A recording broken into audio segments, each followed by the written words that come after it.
When I first was setting up this tank and deciding on what fish I wanted inside of it, there was a specific fish that I fell in love with, but I could not get to my house here in Canada. And because of that, I ended up going with the Tropheus, but they weren't my first choice. Now, I don't regret it for 1 second, but I really wanted this other fish. And on the weekend, I was scrolling through one of my favorite websites, Spencer Jack from Aficionados, and I saw them on his fish list, and I almost had a heart attack. Incidentally, I was just starting reading week from school, so I had a lot of free time on my hands, so I decided to pull the trigger. I called Spencer Jack at Aficionados.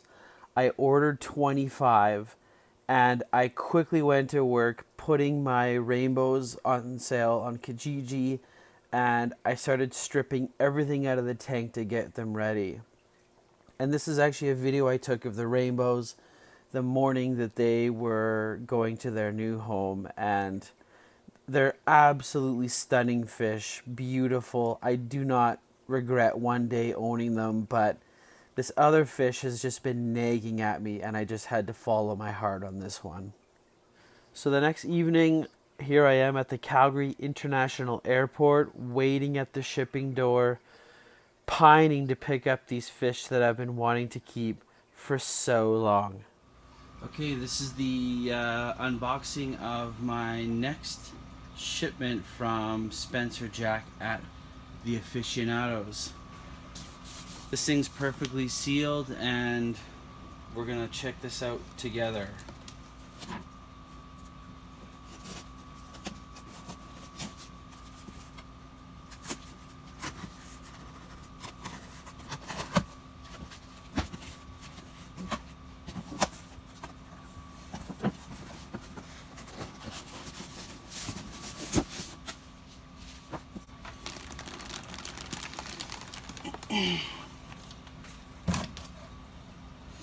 There they all are.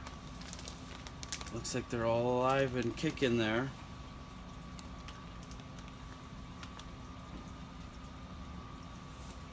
Sweet. Looks like everybody's alive. I'm gonna float these.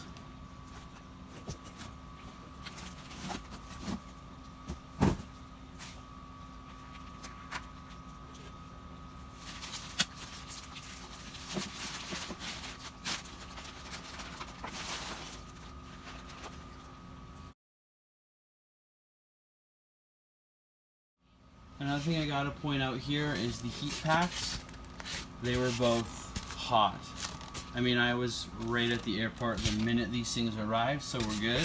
That's one thing you always want to check, is if the heat packs are still going exothermic, which they are. Okay, so the 15 minutes is up, and we're now going to put the fish in my tank. The pH of my water is 8.3, so if I did the drip method, I would instantly convert all the ammonium in that bag to ammonia, which instantly makes it way more toxic for the fish. And the other problem is that when you open up the bag, the CO2 that's building up from the respiration of the fish, that comes off and also changes the pH. So all that to say that if you have alkaline water, basic water, you do not want to do the drip method. You just take the fish out, dump them in the net, put them in the tank. And I saw Joey Mullen, the king of DIY, last week doing the same technique with $2,000 stingrays. Check out his video if you want to see it.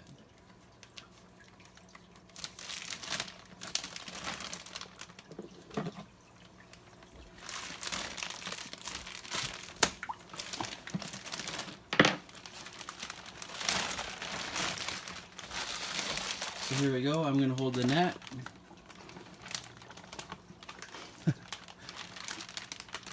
Hold it by the top and pour it like here. Open it up. And, yeah. And then try and pour that in.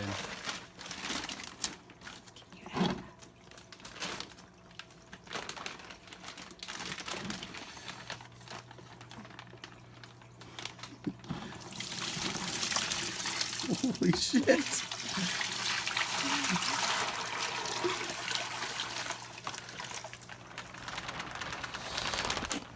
And into the water.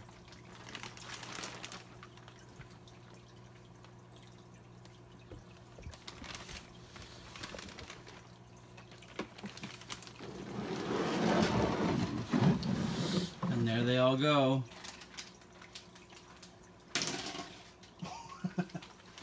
So I'm going to make two observations right now. One is there is no poop in the water from the bag. And the other observation is that these guys look pretty thin. Most of them have sunken stomachs. So they have not been fed in a while because there's zero waste in the bag. So I'm just going to go ahead and try and feed them right now. This is something that everybody that ships fish needs to take into balance, is not emaciating the fish so much that you actually inhibit their ability to fight infection and survive stress, but you don't want them to be overfed so that they excrete a ton of waste into the bag while shipping, causing ammonia levels to build and it becoming toxic for them.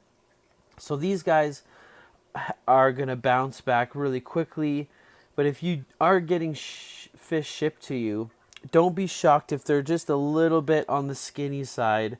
Hopefully the person who's shipping knows what they're doing and is shipping you healthy fish that just need to eat like pigs for a couple of days.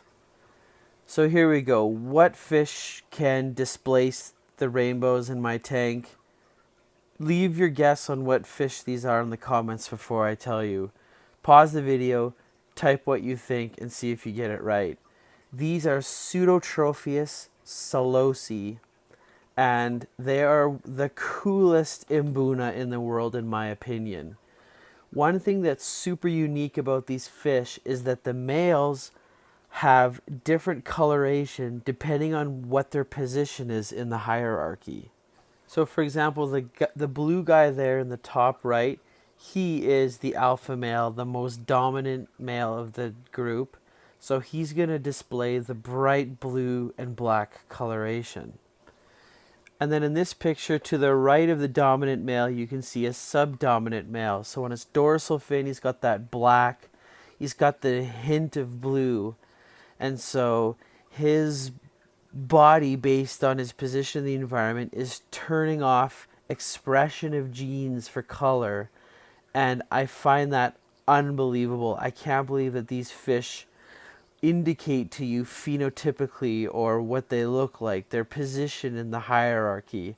I'm not aware of any other fish that can do this, and that's why these guys are so special for me. I'm going to end the video here, but you guys can look forward to a lot more updates and some more education on the Pseudotropheus salosi. Oh, that guy's starting to flash a little bit. So these guys did get a little bit stressed in flight, but I'm going to fix them up real good. Thanks so much for watching, guys, and I hope you have yourselves a good day.